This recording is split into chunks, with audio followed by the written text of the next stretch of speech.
Oke, jadi di video ini Ibu akan menjelaskan tentang prinsip dan karakter tipografi. Kenapa kita harus mengenal dan memahami prinsip tipografi?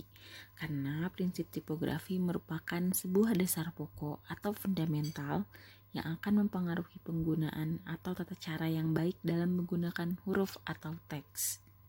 Dengan mengenal tipografi, kita akan memahami bagaimana sebuah teks dapat sampai kepada pembaca dengan baik dan benar. Prinsip yang pertama ada legibility, adalah kualitas pada huruf yang membuat huruf tersebut dapat terbaca dalam suatu karya seni atau desain. Dapat terjadi cropping atau overlapping yang membuat si huruf itu kurang atau sulit terbaca gitu. Jadi legibilitasnya menurun. Untuk menghindari hal-hal seperti ini, jadi desainer atau tipografer harus mengenal karakter huruf dengan baik gitu, supaya penggunaan huruf yang mempunyai karakter tersebut dapat disusun atau diolah sehingga dapat terbaca dengan tepat. Nah, yang kedua ada readability. Readability adalah penggunaan huruf dengan memperhatikan hubungannya dengan huruf lain sehingga dapat terlihat jelas gitu. Jadi antar huruf itu mempunyai keberpengaruhan gitu, mempengaruhi satu sama lain dalam menggabungkan huruf, dan huruf yang lainnya itu harus juga mengenal karakternya dulu gitu. Yang ketiga ada visibility atau kemampuan suatu huruf, kata atau kalimat dalam suatu karya komunikasi dapat terbaca dalam jarak tertentu. Jadi kalau visibility itu kaitannya dengan jarak keterbacaan.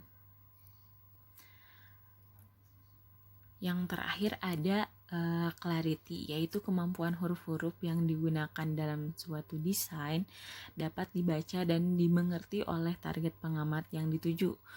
Nah, untuk suatu karya desain dapat berkomunikasi dengan pengamatnya itu dibutuhkan informasi yang disampaikan harus bisa dimengerti oleh pengamat gitu. Nah, clarity ini dipengaruhi oleh hierarki atau bisa jadi warna, pemilihan tipe, dan lain-lain.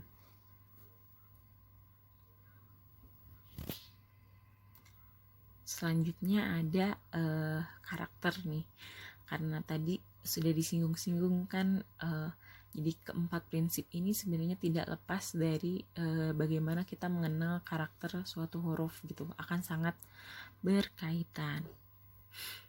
Nah, ada 4 karakter. Yang pertama ada vertikal, ada curve, oblique, dan combination. Kalau yang vertikal itu stroke itu coretan ya, kalau dalam bahasa Indonesia sih sulit diterjemahkan ya. Sederhananya mungkin coretan ya. Stroke yang vertikal sebagai stroke utamanya. Nah, contohnya ada E, F, H, I, L, T. Vertikal tuh kan yang ke atas gitu ya. Kalian tahu ya vertikal ya. Nah, kalau curve itu yang stroke utamanya melengkung, contoh hurufnya kayak C, O, Q, S gitu ya. Kan nggak ada tuh yang vertikal, nggak ada yang lurus gitu ya, pasti melengkung nih si huruf ini. Terus yang oblique itu diagonal atau miring. Contohnya ada huruf A, K, M, V, W, X, Y, dan Z. Terus yang kombinasi itu stroke utamanya vertikal dan melengkung kayak huruf B, D, G, J, P, R, U ya. Kalian perhatikan aja baik-baik gitu ya, karena nggak bisa hanya diomongin sama ibu, jadi kalian perhatikan si karakter-karakter ini, nanti kalian pasti bisa membedakan gitu. Oh, huruf C ini mempunyai stroke utama melengkung, berarti curve gitu ya. Coba di pahami keempat karakter huruf ini. Nah, type size atau ukuran. Yang pertama, kita bisa membahas tentang display.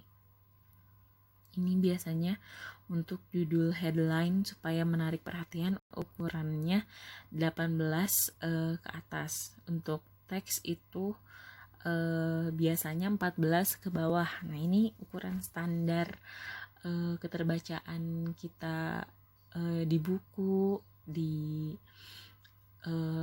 makalah, di majalah gitu. Jadi bukan untuk ukuran di banner gitu misalnya, atau di spanduk. Itu punya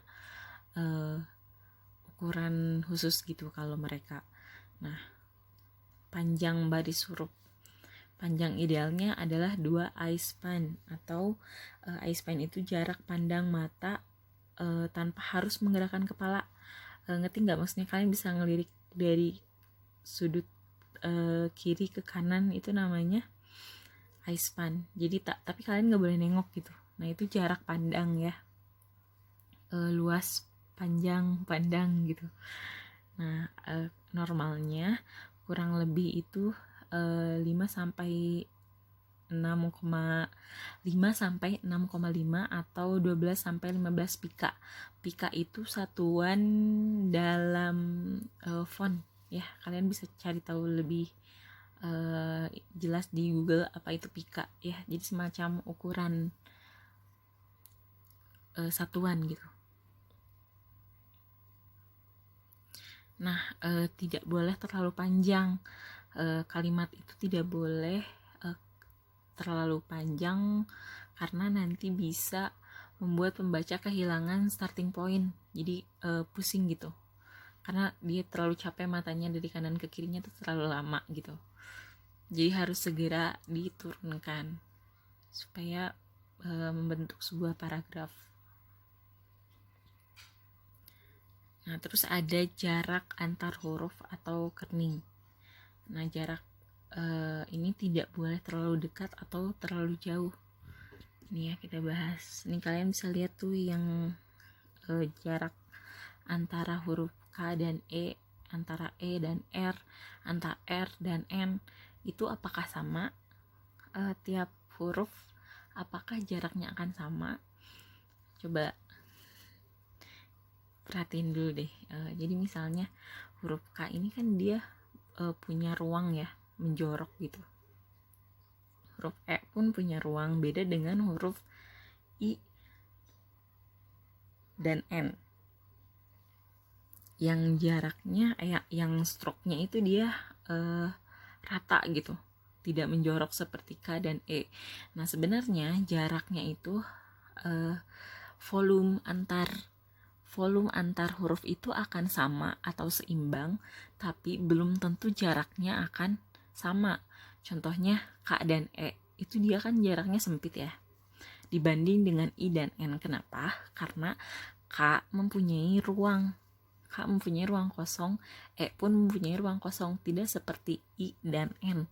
I dan N itu kan rata ya, jadi otomatis jaraknya harus agak diperlebar agar volumenya seimbang dengan K dan E. Ibu harap kalian tidak mengerti, jadi nanti tanyain aja kalau gak ngerti, oke? Nah, ini contoh yang salah gitu. Ini kan ibu susah sih untuk dijelaskan ya. Ini kayak misalnya huruf I dan N yang tadi di atas kan dia jaraknya lebih besar, jaraknya lebih jauh dibanding K dan E.